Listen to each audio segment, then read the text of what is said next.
നേരത്തെ പറഞ്ഞ് നിർത്തിയത്, അതായത് 3 ഭൈമി കാമുകര് ഈ മുഖ്യമന്ത്രി സ്ഥാനത്തേക്ക് ഉണ്ട് എന്നുള്ളത് ഒരു വസ്തുതയാണ്. നമ്മളത് എത്ര നിഷേധിച്ചിട്ടും കാര്യമില്ല.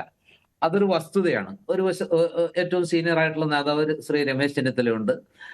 തൊട്ട് പിന്നാലെ അഖിലേന്ത്യാ തലത്തിൽ വലിയ പദവി വഹിക്കുന്ന സംഘടനാ ജനറൽ സെക്രട്ടറി ചുമതല വഹിക്കുന്ന സംഘടനാ ചുമതലയുള്ള ജനറൽ സെക്രട്ടറി കെ.സി. വേണുഗോപാലുണ്ട്.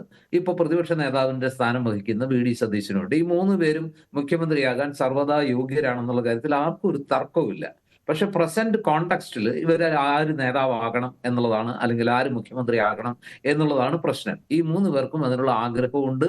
അവരതിനു വേണ്ടി അണിയറയിൽ പല രീതിയിൽ സ്വയം പ്രൊജക്ട് ചെയ്യാൻ ശ്രമിക്കുന്നുമുണ്ട്. ഇതാണ് വസ്തുത. ആ വസ്തുതയെ നമ്മൾ നിഷേധിച്ചിട്ട് കാര്യമില്ല. പക്ഷെ ഈ വസ്തുതയൊക്കെ ഇരിക്കുമ്പോഴും നിസാം സെയ്ദ് പറഞ്ഞ ചില കാര്യങ്ങളോട് ഞാൻ യോജിക്കുന്നു.